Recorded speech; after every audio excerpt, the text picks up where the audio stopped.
Welcome everyone to this webinar on climate and accountable services for children. My name is Karen Pilgrim.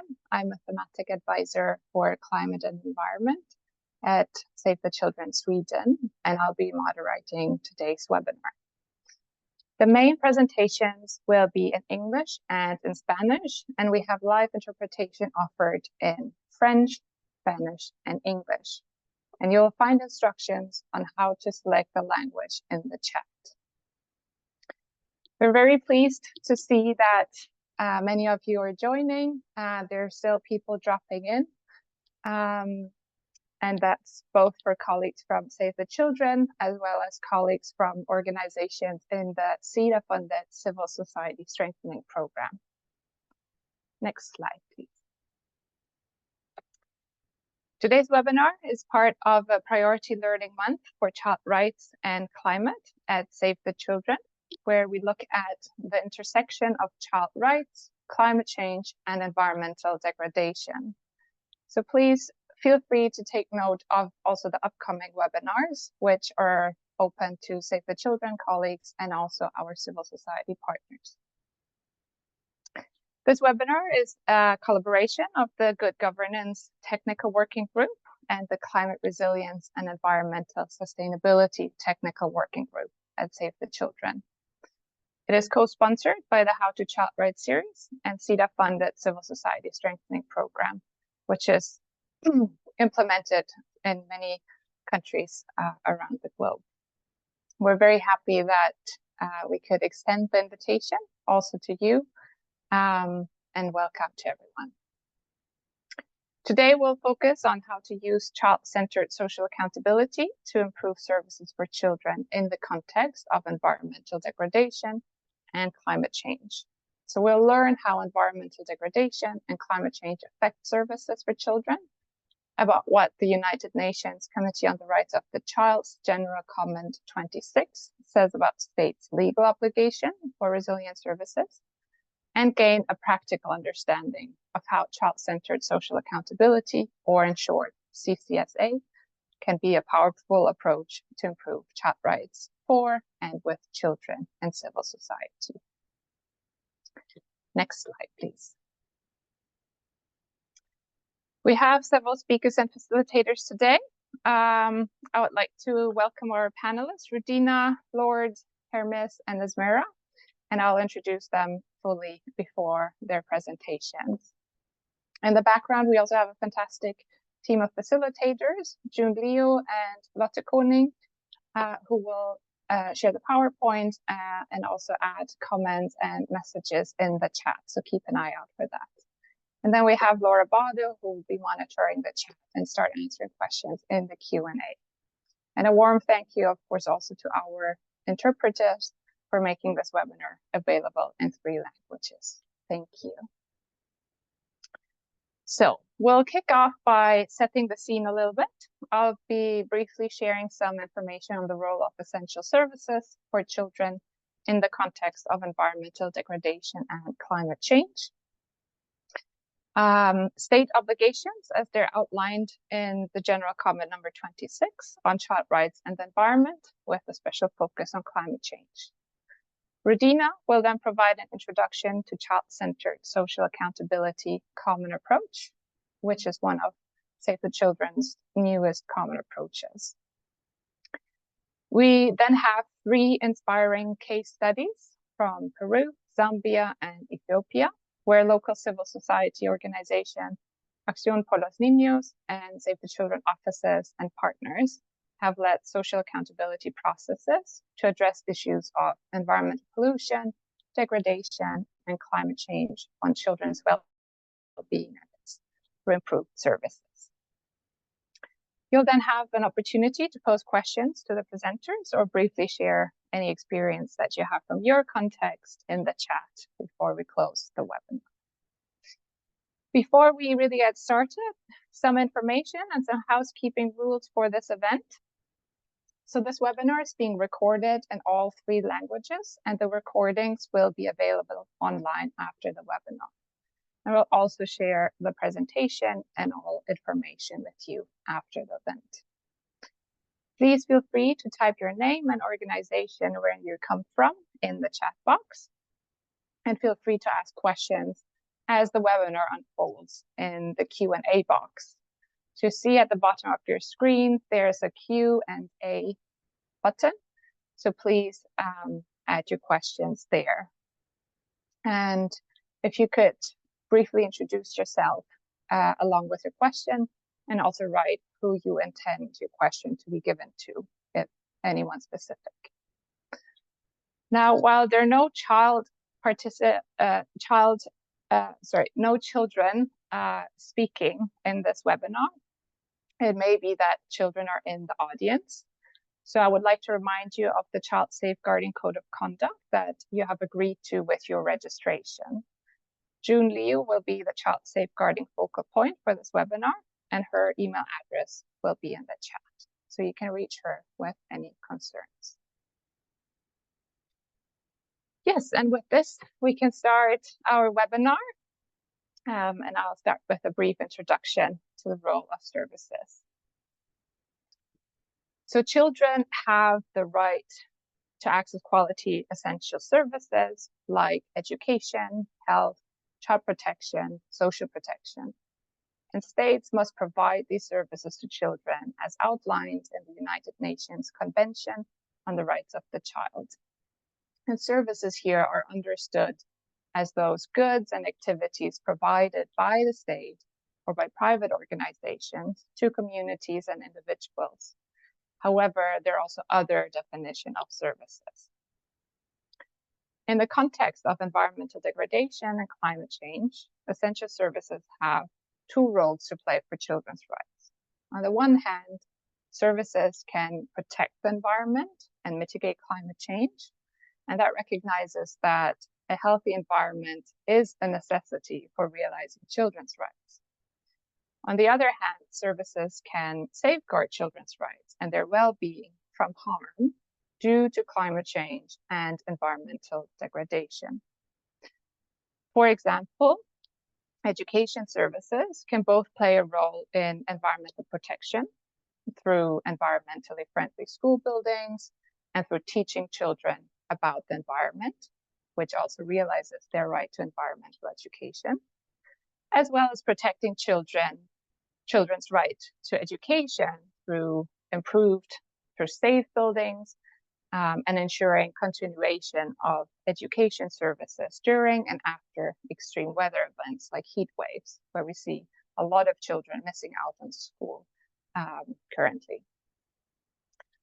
So as such, children and civil society as rights holders can work with duty bearers and with service providers to ensure that services for children don't harm the environment or the climate, that services anticipate, address, and respond to climate and environmental impact on children's rights, for example, through health services that can anticipate and respond to the health effects of air pollution, for example, or those diseases that are affected by climate change.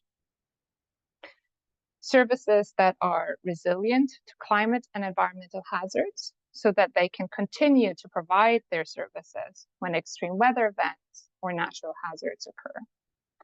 And services that reduce the root cause of vulnerability to climate change and environmental degradation. So that means, for example, that these services are adapted to the needs of Indigenous children or children living with a disability.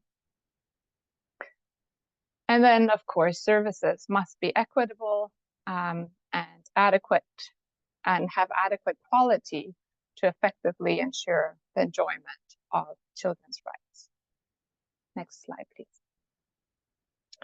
Now, the UN Committee on the Rights of the Child has issued authoritative guidance on states' obligation to protect children's rights from environmental degradation and climate change in the form of the General Comment number 26.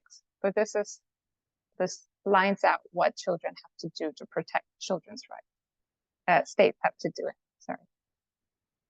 The General Comment was published in August 2023, so it's not that old.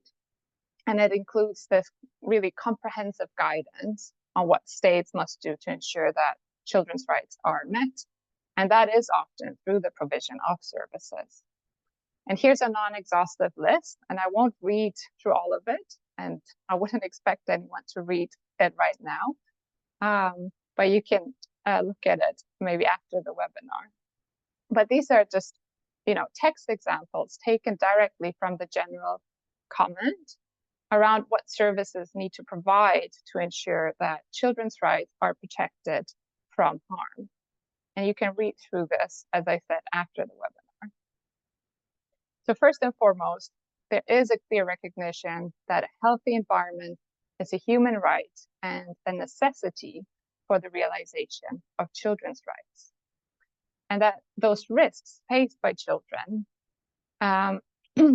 those environmental and climate risks, can actually be effectively reduced through services that, as I mentioned, respond to environmental hazards faced by children, that equip children with the skills and the knowledge to protect themselves and to adapt to risk, services that don't add to the problem by being polluting, services that are safe and sustainable, and that address the needs of children experiencing inequality and discrimination.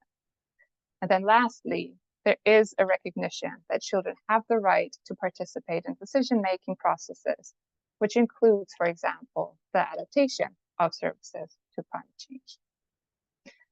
And services really encompass a range of sectors like education, like health, protection, but there's also the ones that may be less traditional child-centered, such as climate information services, which includes early warning systems, and that these also must meet the needs of children.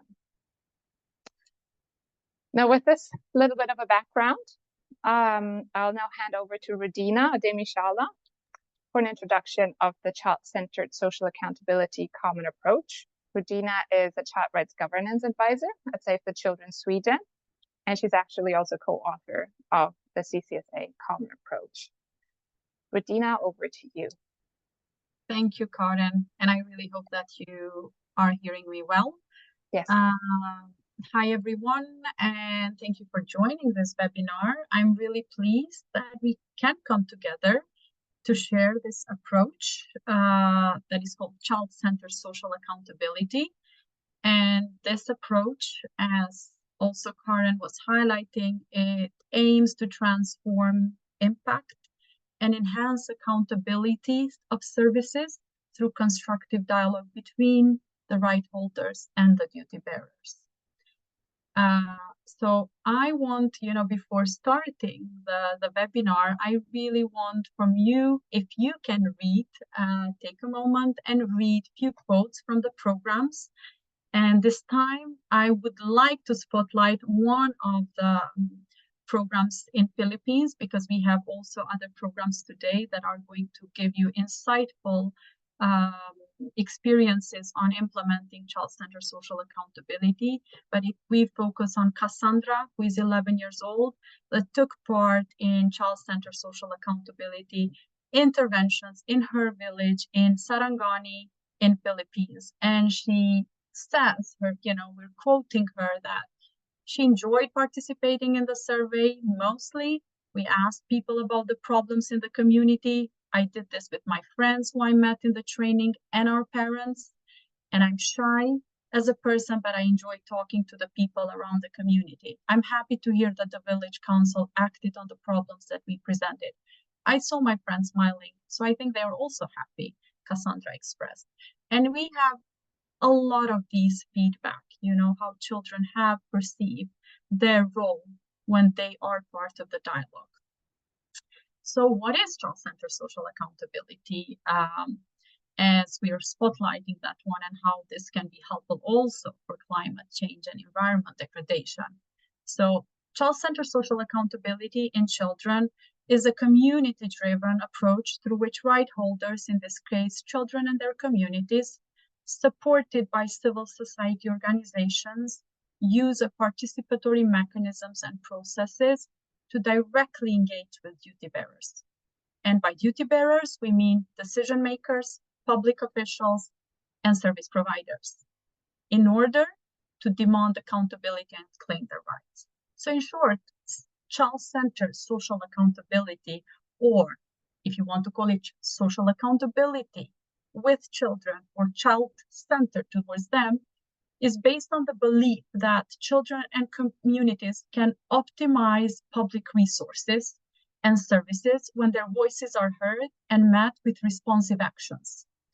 These approaches then create spaces for children to assess service delivery, engage in dialogue with duty bearers, monitor the progress, and push for improvements. So they address the issue that governments often do not prioritize quality and accessible essential services for all children. And they recognize that the limited opportunities for children and communities to engage with service providers or decision makers to influence provision or standards that significantly impact their lives. As Karen was mentioning, a lot of those services, in the previous slide. But how this can happen, if we go to the next slide. And I think that we cannot talk about accountable services if we don't talk about governance. They go hand in hand together. So good governance and accountable services involve the processes of making and implementing decisions concerning children's rights. It's not only about making the correct decisions, but ensuring the best possible process for making those decisions collaboratively with the right holders. So that's really crucial. So then the concept of social accountability in this realm is not new to us, right? Because nor our commitment to engage children in influencing laws, policies, services, budgets in collaboration with our partners. What we have been doing with this tool, with this approach, is that it's new that we have come together. We have combined best strategies to engage girls, boys, their adult carers, local actors in social accountability process. And we have packaged this in a structured way. And this approach that we're presenting it's of interest of anyone that is focused on child issues or even adult issues. You can adapt, but it's specifically focused on child-focused civil society organizations that want to explore child-centered social accountability by aiming to involve children in their initiatives and enhancing services both for adults and both for children. So what does it have, this common approach, that we have developed together with partners and also from our programs implementing in the field? I think that if you look in this slide, you can see that this approach is structured to address three fundamental questions. And how do we, as Save the Children, improve outcomes for children in the community without providing services ourselves? Because the services are being provided by the states. That's our aim, that's publicly, delivered services. How do we improve services in a long term through better governance accountability? And how do we work in that way that empower girls and boys in their communities? And in order to respond to this one, we aim to achieve three independent outcomes. The first one is the development outcome, which are interchangeably connected to all the other outcomes, which we want improved development outcomes for children. For example, better health, better education, better nutrition, better access to protection services, better protection, universal benefits for children, by strengthening the access and quality of services and by contributing to implementation of children's rights. And the second outcome is governance outcomes, where better governance for children by strengthening legal, policy, financial frameworks, improving access to these quality services, reducing the wastage and corruption, improving access to information, building transparency, building trust and dialogue between communities and between the right holders and duty bearers. And the participation outcome by building and strengthening spaces and enabling those spaces for children to participate in assessing these services that are given by states.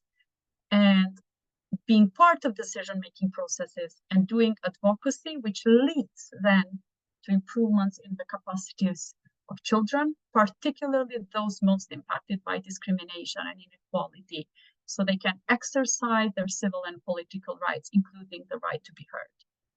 So in summary, we partner with girls and boys and civil society actors and communities to challenge poor standards, to hold decision makers accountable for commitments made towards children in health, in education, in protection, freedom from poverty. And this approach particularly equips civil society, communities, and children and local actors with the right tools and the right framework needed to demand this accountability for critical decisions that are to be made for them. So it empowers them to actively improve their own situations and in the communities. And I know that many of you have a lot of questions about which services, and on the registration, you have asked us a lot of questions. So by services, as Karen has highlighted, we might mean a lot, but within this approach, how we have framed it is that services can be provided by government, agencies, civil society organizations, or businesses funded either publicly or privately.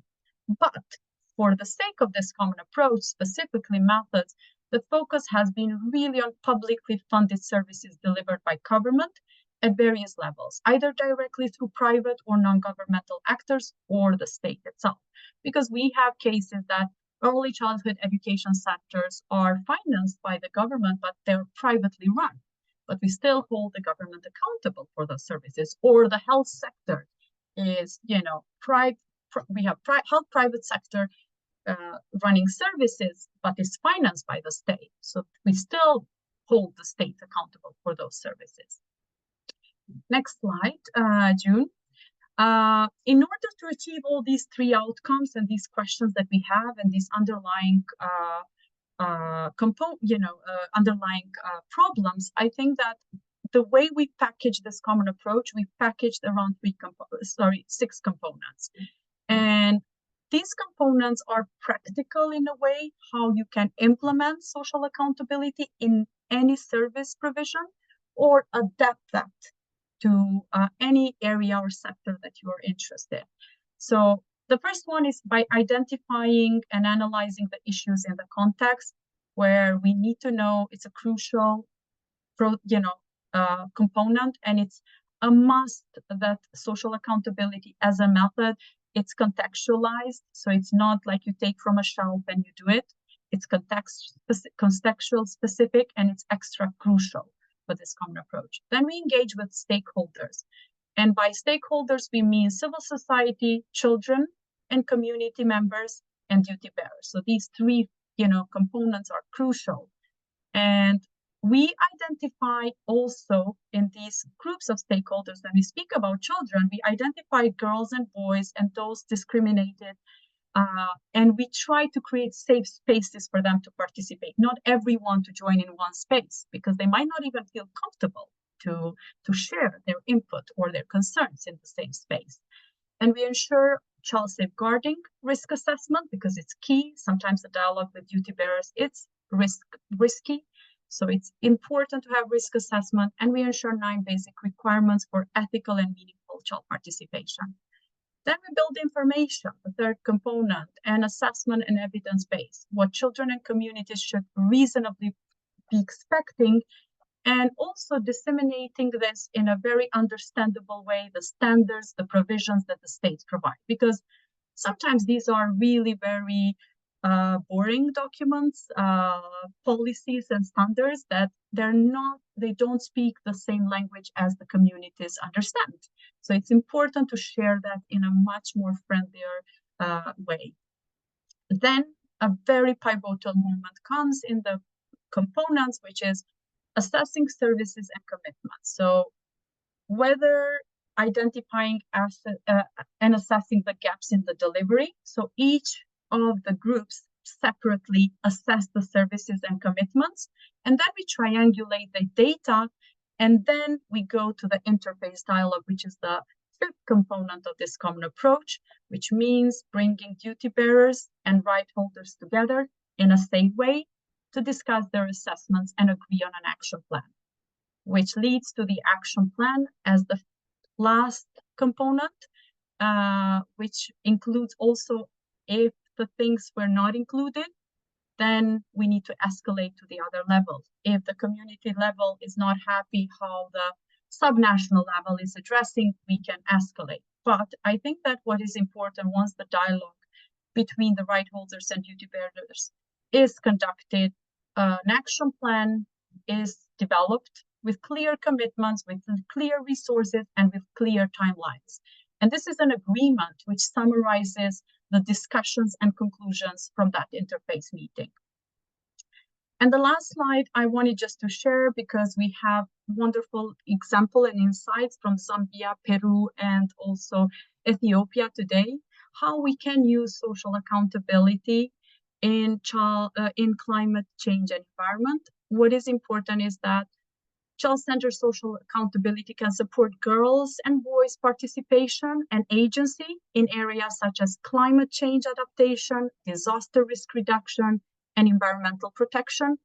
And it can empower girls and boys to influence public resource allocation, demand that accountability in those spaces that are facilitated by civil society or Save the Children or other actors, and then demand that these services to address and mitigate the impact, change, or environmental degradation, which ultimately leads to holding the governments accountable for delivering on child rights to a healthy climate. And I just want to share that our colleagues in the chat will be sharing with you some public resources that we have developed together with civil society organizations across the globe, where you can have guidance how to use child-centered social accountability in your interventions if you're interested. And that's translated also in French and Spanish, and Arabic. So I really hope you find that resource helpful in its public resource. But if you need other tools that you want to implement, just reach to us. We will be really happy to share. Thank you so much for listening, and over to you, Karin. Wonderful. Thank you so much, Regina, for this really excellent introduction to child-centered social accountability. And I can see a lot of applause and positive reactions in the chat. So that's fantastic to see. Now, with this understanding, I think we're all really keen to hear now from our case studies and how social accountability processes were used to address environmental degradation and climate change impacts on children's well-being and rights. So we'll first hear from Peru, then from Zambia, and then Ethiopia. So right now I'm really pleased to be joined by Lourdes Febres Chirinos, Executive Director of Acción por los Niños. Acción por los Niños is a civil society organization in Peru working towards the realization of children's rights. Lourdes, your organization is also part of the regional CEDA-funded civil society program in Latin America. So thank you so much for joining us today and sharing this important work. So the floor is yours. Muchas gracias, Karen. Thank you very much, Karen. Thank you very much to all of you for being here today and to be here during the presentation of our experience, which has been very rich for us. And now that we're going to share it, I hope that it helps you too in your practice daily. So, next slide, please.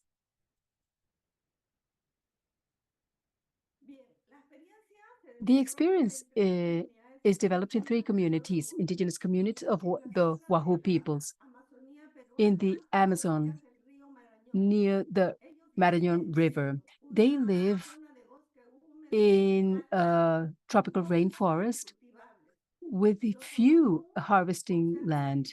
What they do is they preserve their culture, the language, but some of them speak Spanish, especially the men and the boys. As a difference from the women and the girls, because not all of them understand this language, but also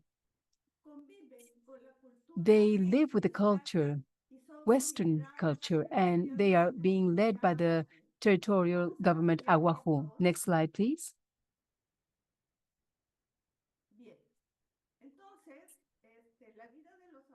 So the life of the Awahum people are highly sensitive to their environment. For them, it's a priority, the defense of the forest and the rivers, faced with the illegal mining, pollution.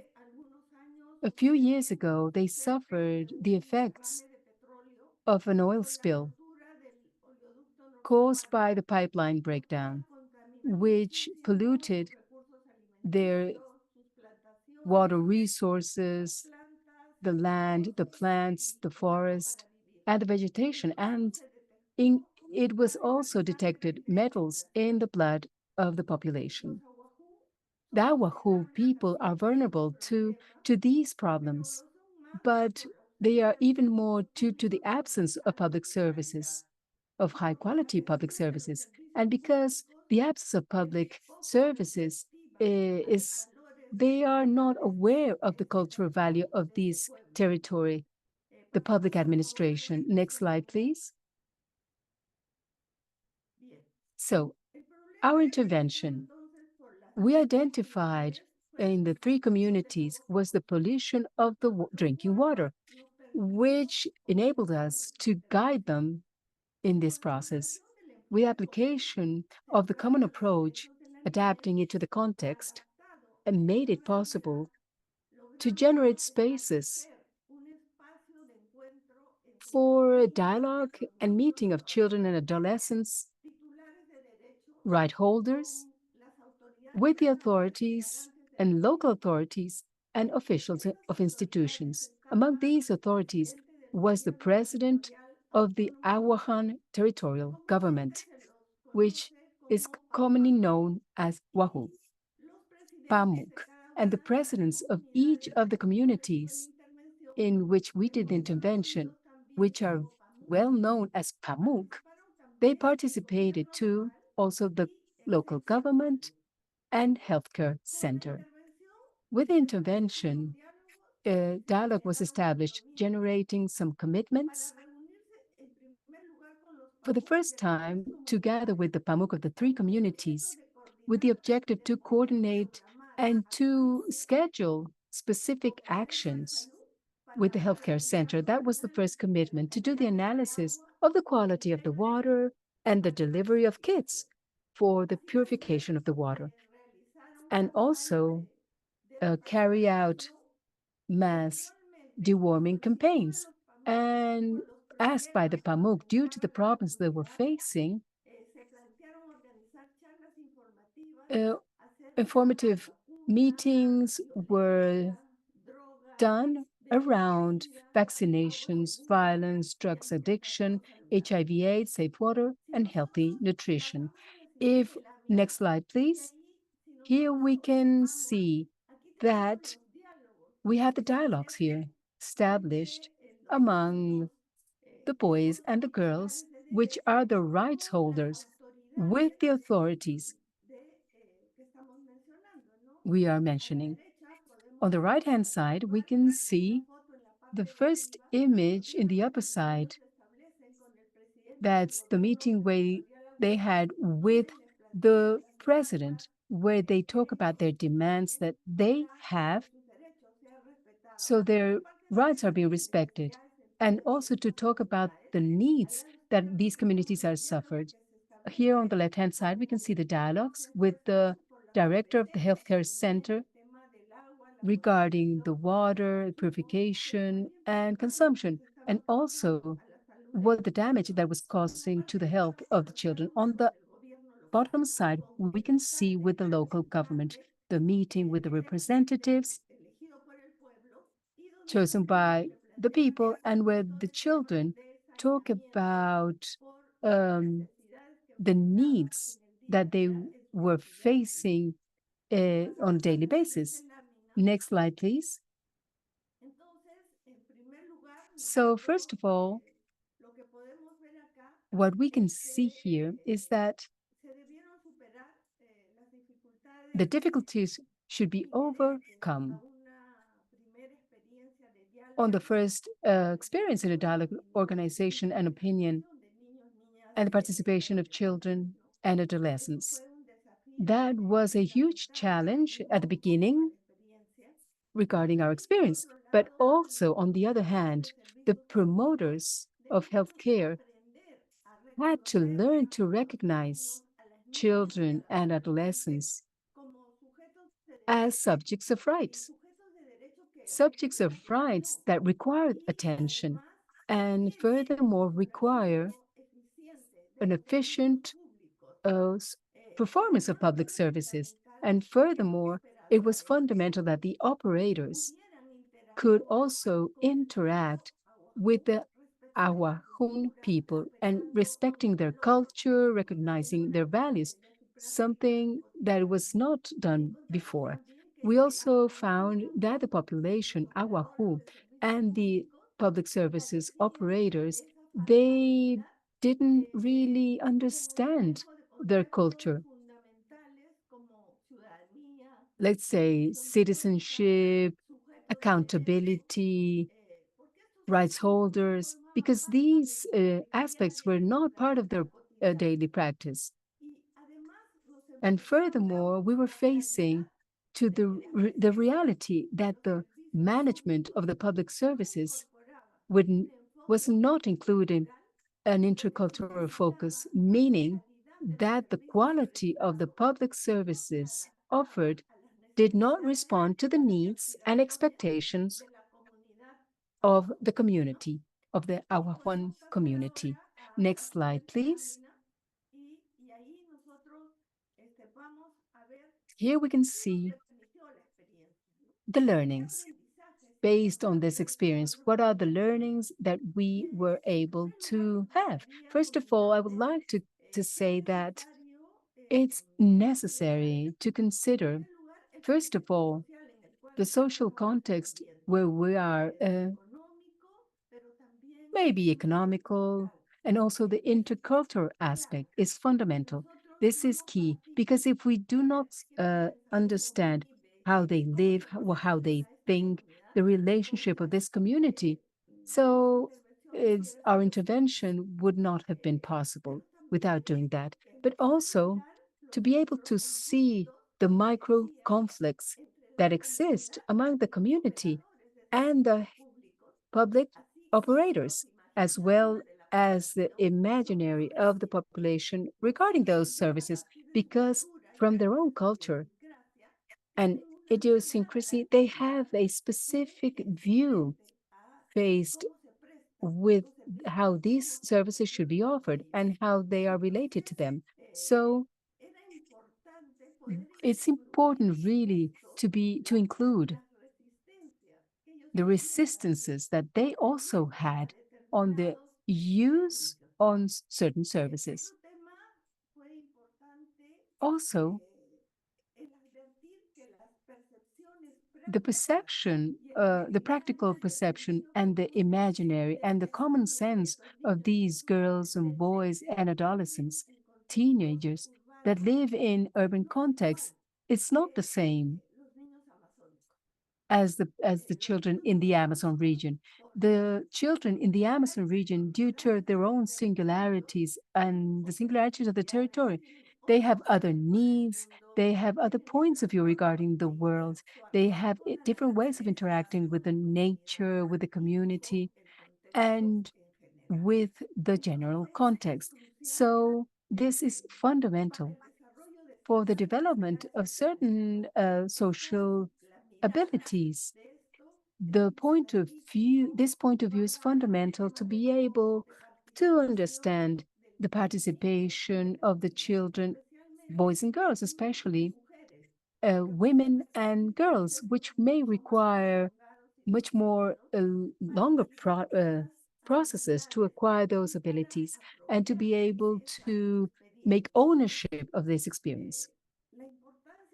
The importance of rethinking the messages to duty bearers, because the public practices should consider the culture, the language, expression, all the daily aspects and the way how these children, Awahu, are. And this is not easy, but enabling the dialogue should consider these difficulties and these barriers that exist, which will enable us to adopt public policies and the management of the services regarding the cultural context of the Awahu territory.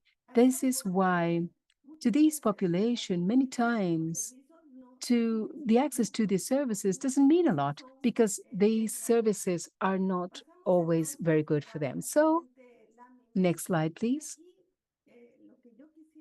What I would like to mention is it's difficult to really understand all the achievements, but maybe I would like to highlight a few, and the most important one of all. First of all, we were able to establish a platform for dialogue that was effective,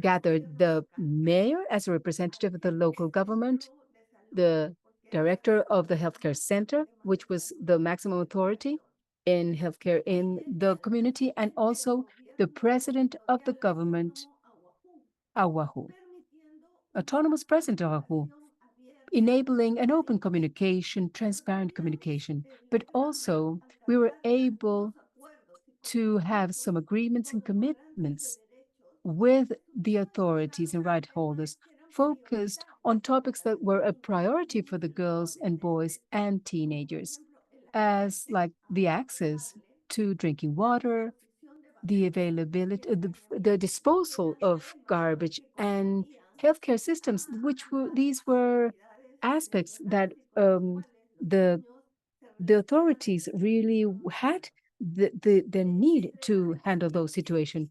We also delivered kits and water measurement kits, and we did an analysis of the water, which was able to improve the quality of life of the boys, girls, and adolescents. And also, the boys were empowered, and also children were empowered, and the promoters were empowered to improving their capacities to express themselves, organize themselves, to dialogue with the authorities, to have a dialogue with them, but also they obtained a much more knowledge of information regarding the problems and to be able to determine what problems were a priority, what services were available in the community, and who were, let's say, the responsible authorities to be able to meet those needs that they had. On the other hand, we were able to have much more openness in the Awahu autonomous government and the communities to give voice to the boys and girls and adolescents. It wasn't in a common practice. The children were not being heard and they weren't able to understand the potential and the richness that they had when expressing and communicating their problems. The promoters, the young promoters, which were the ones who helped us a lot due to the language barriers in this relationship with the community, they approached for the first time to the rights of children. They learned regarding the available services and they learned to interact with the authority and the local government. So the acknowledgement of the Awahu children as rights holders meant a huge advancement in inclusion, equality, and citizen practice, because these were not topics that they permanently were paying attention to. So this led to the fact that the boys, girls, and adolescents can now be heard in their own communities.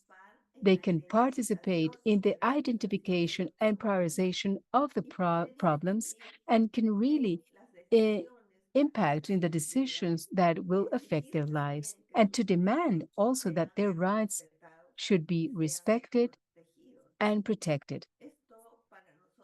This for us meant a lot, even though it was a short time intervention, but we were able really to achieve these small things, but to be able to continue the process, because the children will enrich their lives and the communities would live a lot better. Thank you very much for your attention. Thank you so much, Lourdes. That was an excellent presentation, and thank you for your reflections on adapting the accountability process and capacitating duty bearers and service providers on what is culturally appropriate. Thank you so much. We're now joined by my colleague Hermes Monda. He's the technical specialist for child rights governance at Save the Children in Zambia. Hermes, thank you for joining us, and the floor is yours. Thank you, Karen, for having me and for the opportunity to share what we are doing in Zambia. Basically, today we're showing how children are able to engage and interact with their duty bearers to make sure that they still safeguard their education system and they're able to get maximum benefits from the education in the midst of climate change, and also the impact that it's bringing to this country. So just to state the context from the beginning is that Zambia currently is actually in what we're calling the emergency and disaster situation, which was declared by the president, occasioned by the drought that we've experienced in the past season. That would be our rainy season, where we now are able to work out the land to get our food, but unfortunately we've had the worst drought in so many years, which is indicating that over 6 million people will be impacted from the Zambian population, which is 20 million people. So this is quite something that is distracting service provision to start with very, very seriously. We also get from this context to just mention a few that our crop failed because of the same drought, and it's impacting, and we will see in this presentation how then it's impacting on the quality that these children should be doing, because government will soon be realigning the budget, and there's a question on the budget as well that I think we will address going forward. So just to mention that we are in that situation, but this particular presentation today, I think we agreed that we're going to share about the impact within Lusaka, Southern Province, and the Western provinces of Zambia, where we're seeing adverse effects of climate change and how it's compromising access to education. And so we've formed up interventions where children are able to sit and engage with their duty bearers, whether using the scorecard clubs or the child rights clubs within these same spaces, but also using interventions that we've called policy engagements from various partners, where children are able to hold their leaders to account, but also call for proper rationing of the budget to sustain the demands that are evolving in terms of providing education. And as you can see, I think we've spoken to the floods and the food shortages that we currently have. And in one of the meetings where children were speaking to members of parliament, they highlighted that government has made a very profound policy to give Zambian children free education, but that they are facing challenges in terms of accessing the quality of education, because most of the times they will either have no food because of the droughts and their families were unable to cultivate or harvest proper meals, or the bridges would be washed away, and these children, especially in Mongo, I think they highlighted how bridges would be washed away and they are unable to attend school, besides it being free. So that's one of the things that we are seeing. And we were answering a question why this CSA, and here you can tell we're speaking to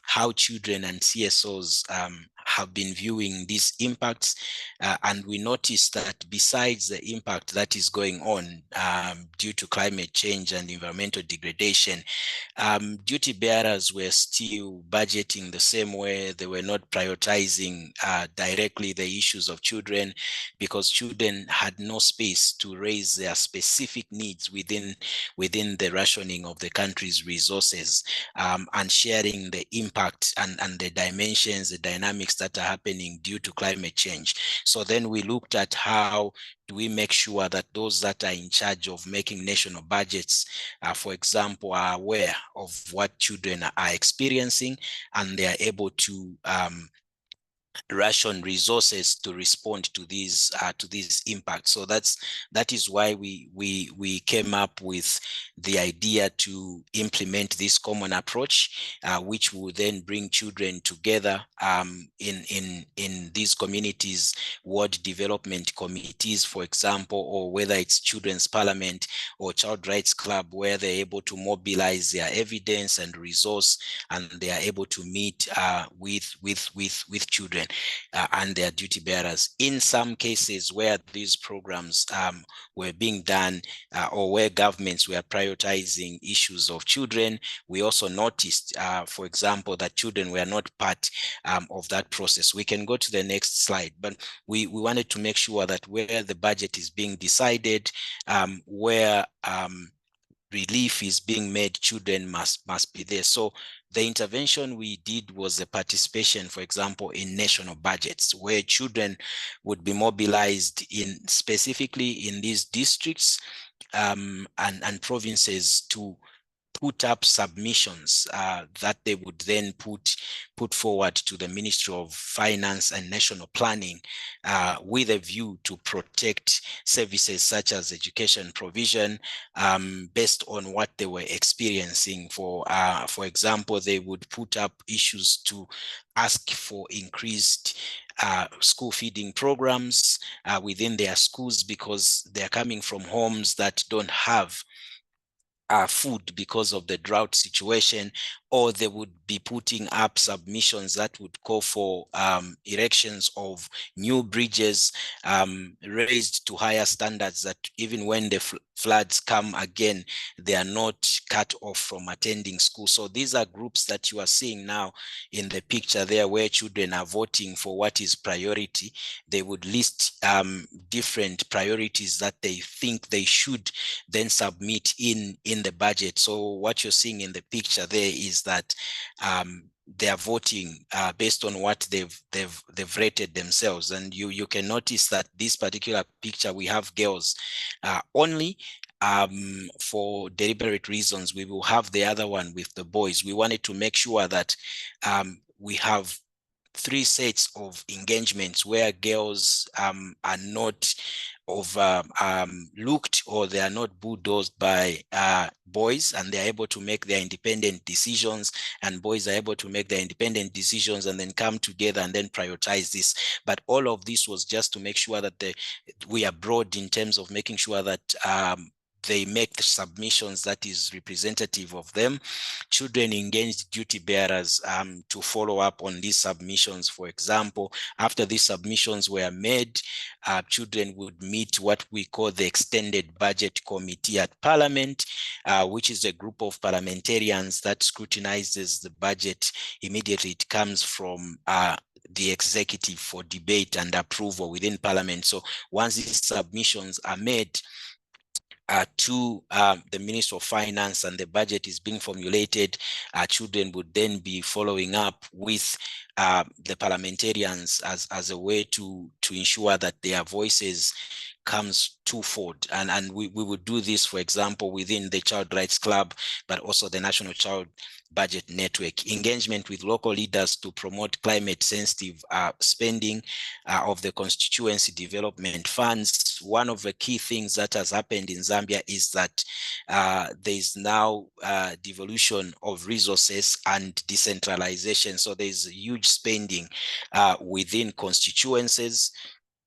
So this has happened in the past 3 years, 2 to 3 years, where the Constituency Development Fund has been exponentially increased from in 2021, we were at 1.2 million kwacha.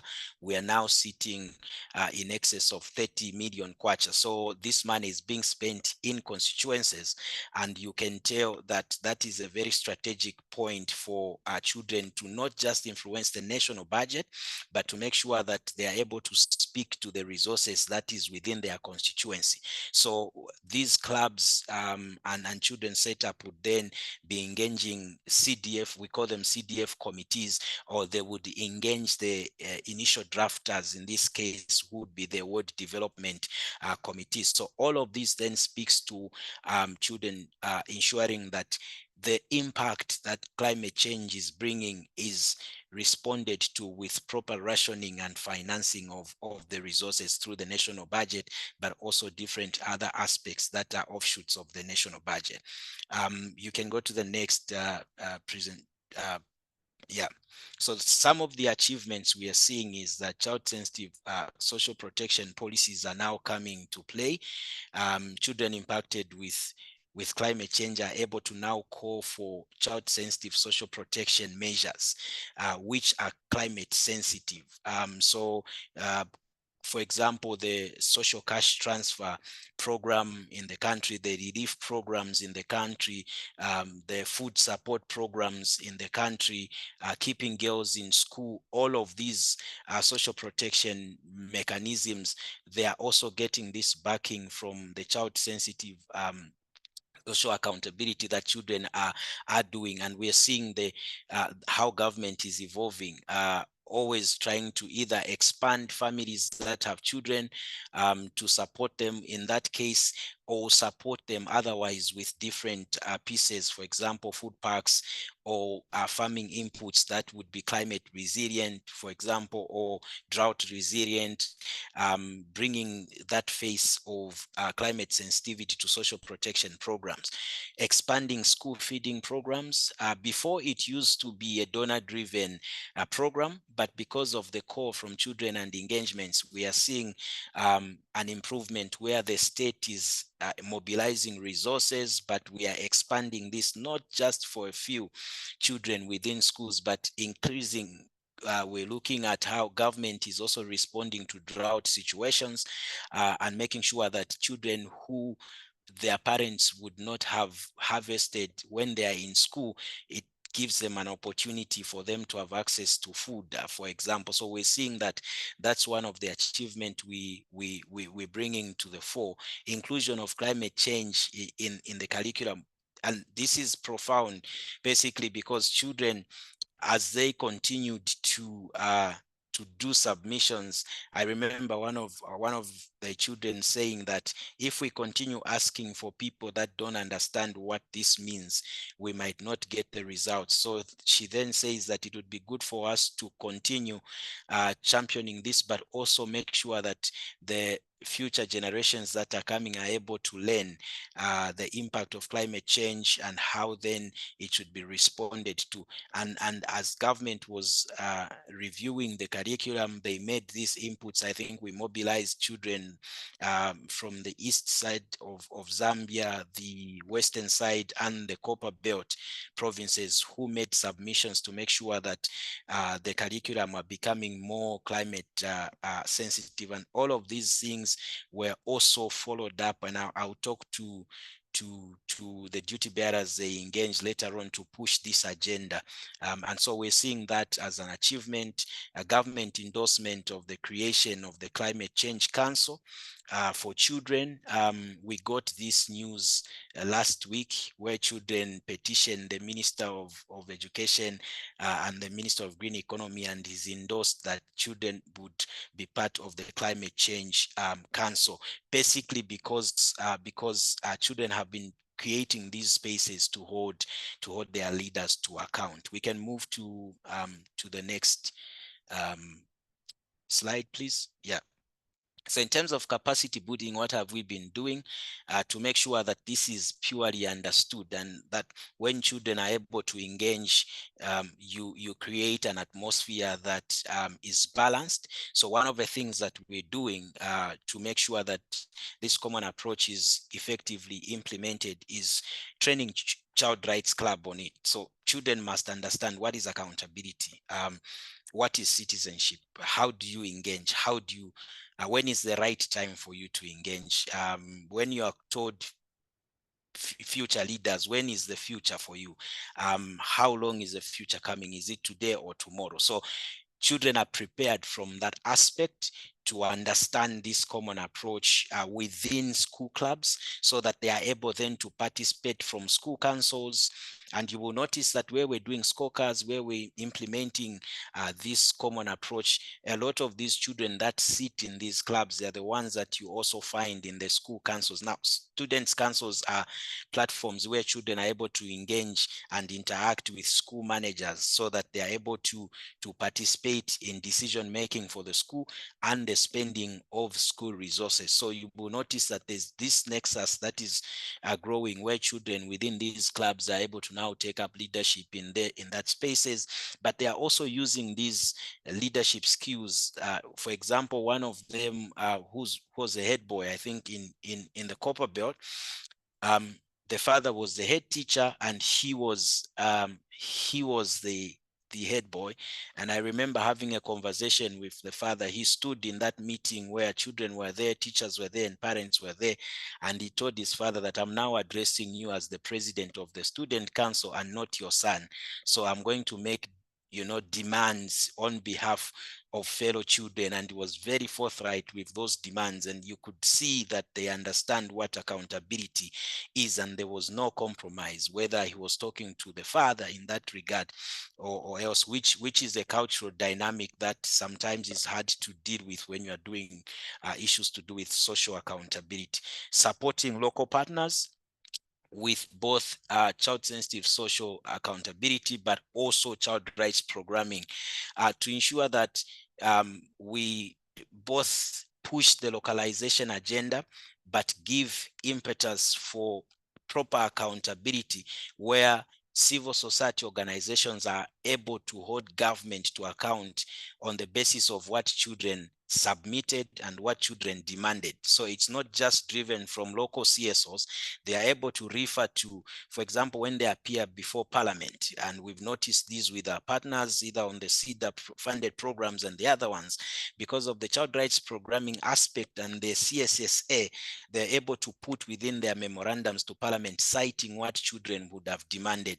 A case in point is what we had in Lufunsa, where children said free education is good and critical, but if every child is in one class and is full, we are unable to get quality education, then we are defeating the purpose. And one of the partners cited that within their submissions to Parliament. So we create this nexus by promoting child rights programming and this other common approach, which is CSSA, to just champion and strengthen that. Trained and supported community structures.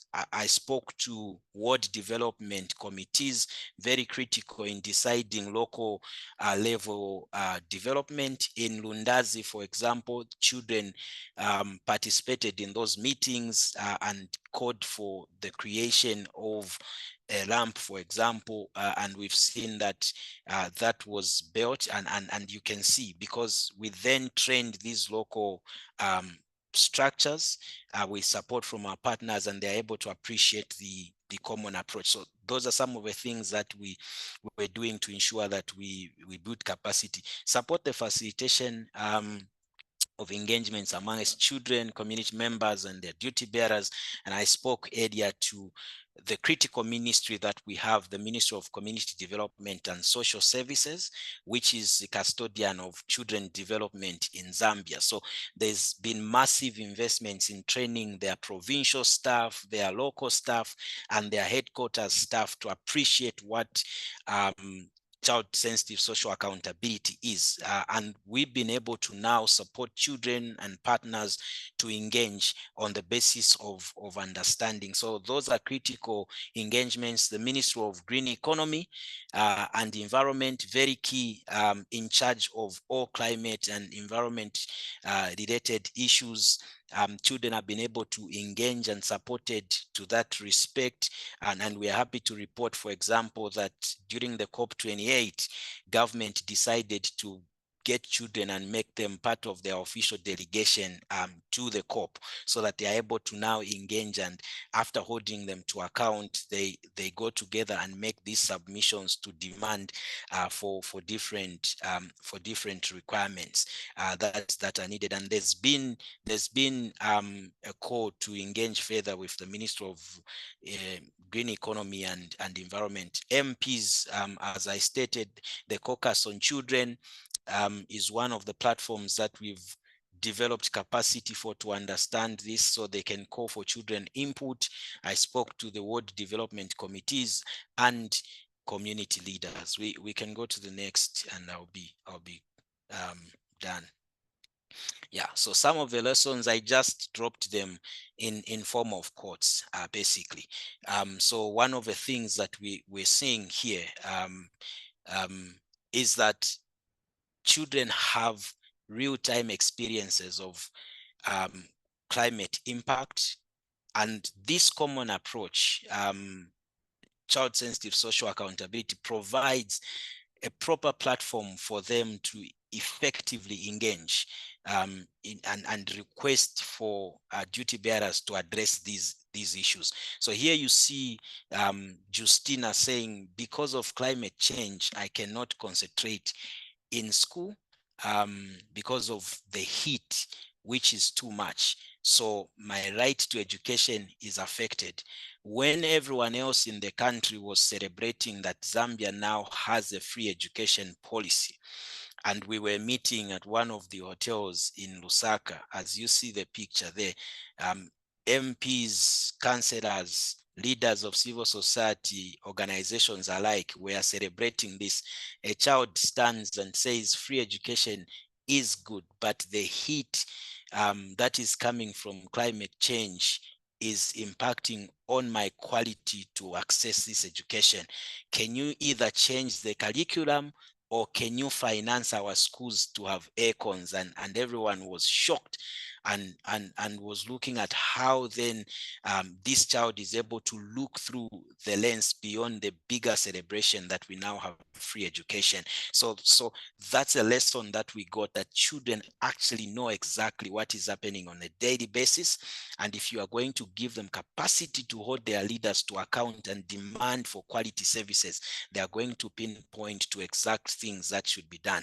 The second lesson you're seeing, here we're saying duty bearers are made aware and accountable that climate change is increasingly becoming a major hindrance to quality service provision. Hence, it needs attention and specific financing. Children have been calling for financing of climate change issues. So you see that within the education spectrum, I spoke to expanding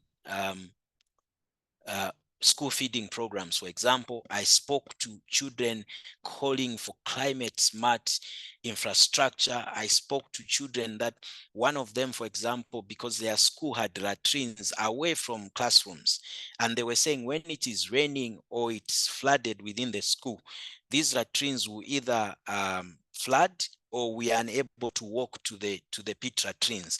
So we are literally punished within that space. You could literally see how duty bearers then begin to think about redesigning infrastructure for provision of education, for example, based on what these children were saying. So duty bearers are made aware because a lot of us adults have not been to school for a while. So we actually don't understand the dynamics of what climate change is doing.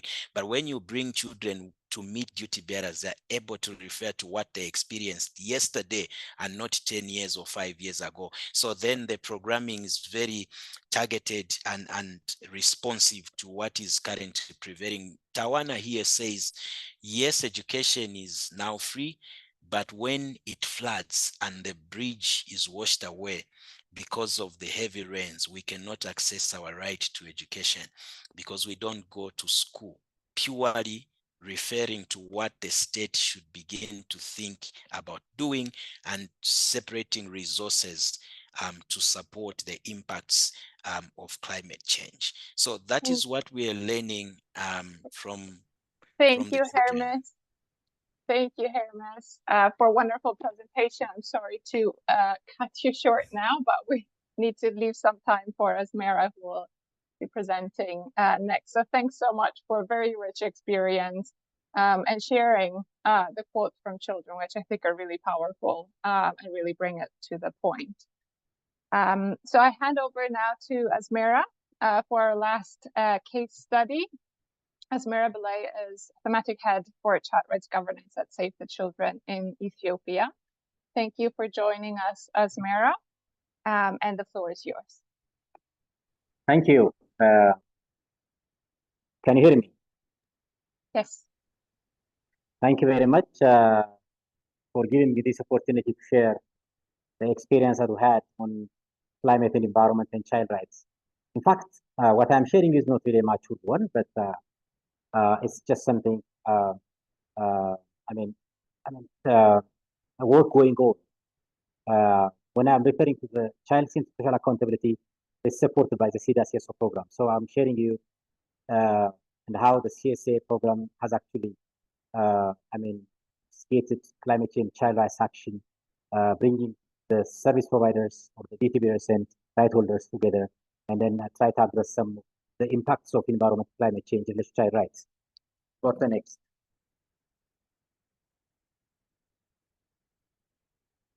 Yeah, the context, if you see, the context, Ethiopia, generally, it's not different from other countries, and the climate-related hazards, including floods and drought and extreme temperature, are actually very common. Very common. And then this environmental, the impact of environment, especially on agricultural yields and production, is negatively, affecting that and contribute to poverty and even food inequalities, among the communities. And families may resort to negative coping strategies such as child marriage, exploitative migration, and trafficking to deal with loss of livelihood. The problems are the crop considered climate resilient. Insect is a so-called forest banana. It's a type of really plant that's very common in the southern Ethiopia, and it's an important source of livelihood for the nearly over 20 million people. That especially the Guragi community and the others. So insect is vulnerable. It's a kind of insect is highly vulnerable to diseases. And then in the Guragi community, it's a zonal level where CCSA program has been implemented, and then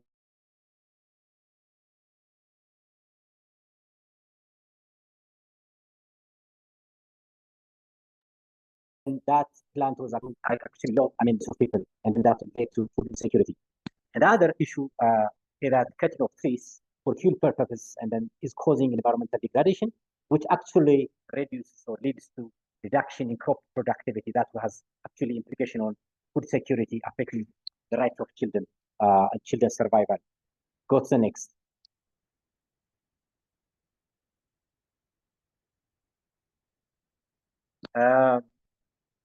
So having this, we initiated the child-centered social account program, and then the members of social account groups, children are also members of that.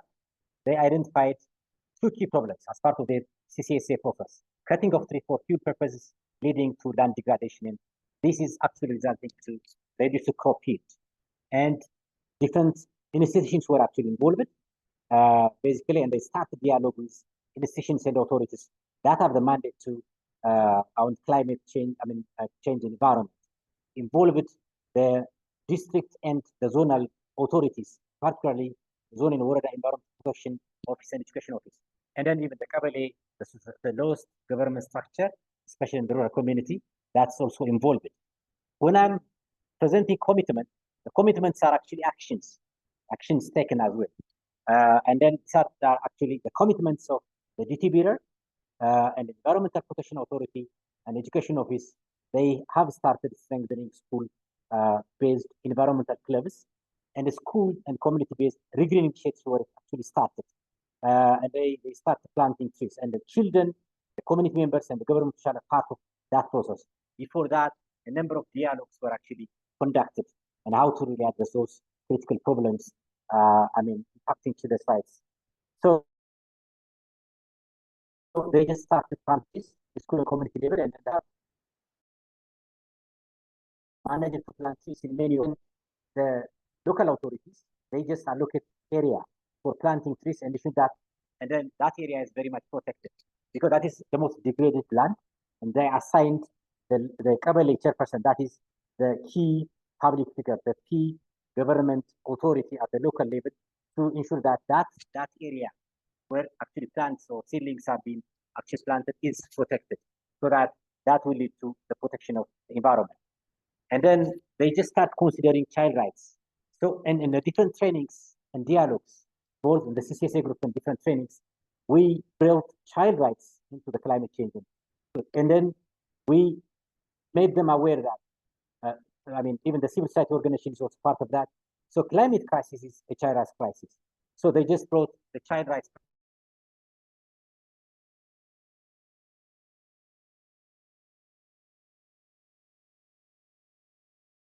perspective as crisis. So they put, so the zonal authorities, plan and review, and then policies and programs or improve policies related to environmental protection.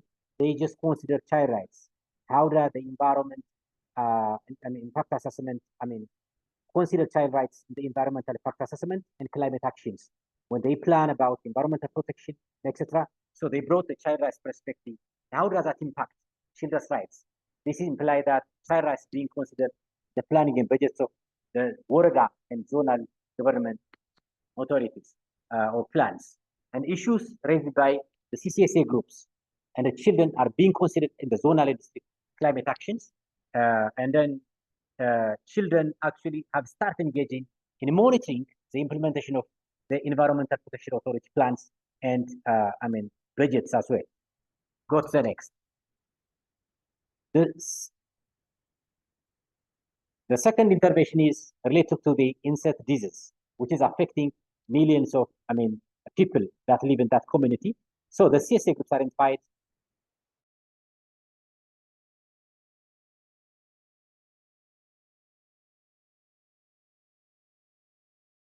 the specific diseases of the picture. So it has different processes. And then I said over 20 million people are actually trying to have stepped foot from this. So they started dialogue with institutions authority. So mind you, that's are two scenarios. And the CS groups reported that the insect disease, to the zonal government authority. They just directly report because I've identified children are also identified that together with the adult members, and then they just start reporting zonal government authority, and then the zonal government authority assigned community development agents to assess the extent of the problem, and then they produced a report how the extent of the problem, how that's affecting the livelihood of the community. They produced a report, and then having that report, the zonal authority also reported the situation to the region and the federal Ministry of Agriculture, so that these duty bearers at different level give attention to this, because there are a lot of really commitments. So the government bodies, duty bearers, as I said, involved with the agricultural office, the women in social affairs, the health office, at district and zone level, and Kabale chairperson other. As in fact, with the engagement of these, they also the regional and the federal Ministry of Agriculture to take actions in support, especially in that respect. So the commitments are the infected insect plants were demolished, and then the new insect plants were actually planted with the support of the duty bearers, that is the environmental, the Ministry of Agriculture. They provided, technical support to each family. They just monitor with the support of the development armies to ensure that insect plants in the farmland are actually healthy, and they are available for disease affected insect plants especially for the newly planted insects. So these are the scenarios. One related to the impact of food security, the impact of climate change on food security. The other is the cutting of tree affecting the area and then resulting in reduced crop yield. So in both scenarios, it's just the same. CCSA groups that actually engaged in that, different communities, and brought that issue to the DTBers. When I say commitment, I say those are actually even actions taken by the DTBers. Go to the next.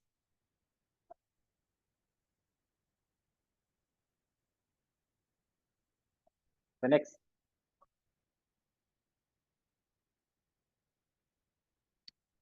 Yeah. So what are the lessons learned? I just tried to make it very short. And especially, what did you learn from that? The capacity building trainings for children, especially on child rights and climate change. The linkage with climate change and the environment, child rights, relation to General Comment 26. The CCSA groups and the government officials, that has been very pivotal. For government bureaus, this was really a new perspective because, the climate crisis was not seen as a child rights crisis, as I said, and then affecting children in many areas, their survival, development, their education.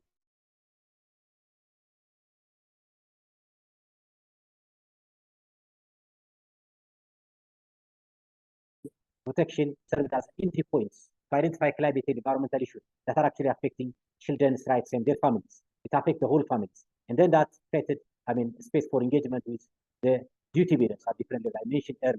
And the other is the children and community participation has been very pivotal, especially influencing change from the duty side to take actions to make, climate crisis at the child rights crisis. Consider, child rights perspective in climate actions. And we developed a training manual, serve as a supplementary curricula. That training manual is on climate change, environment, and child rights. It has different components. In fact, there was a very pilot project supported this. And then that training material was meant for the children, child parliamentarians, so that they can use that material to, train and promote awareness about the climate change and child rights to the children and the families and the communities. And that was actually, developed with the active participation of the children, the CCSO groups, Save the Children, and even the Environmental Protection Authority at district and zone level, and teachers and schools as well. So all actors were involved in the development of that. That manual was actually even validated with different groups of stakeholders, including children and the government officials, and also schools and the communities. And then now I think they have committed to mainstream climate change, environment, and child rights in the works of relevant sector works, and that is being, progress going on.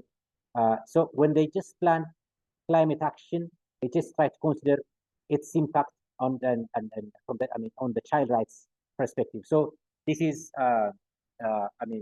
what we have actually learned, and it's a work in progress. We'll share more about when the program actually matures. And then I don't have the picture of the planted trees, and then we'll share that in the future as well. Thank you very much. Thank you so much, Asmira. Wonderful presentation also from you, and really interesting work happening in Ethiopia with great results. I think we're quite nearing the end of our webinar. Actually, I think I can probably squeeze one question in that we have received with registrations.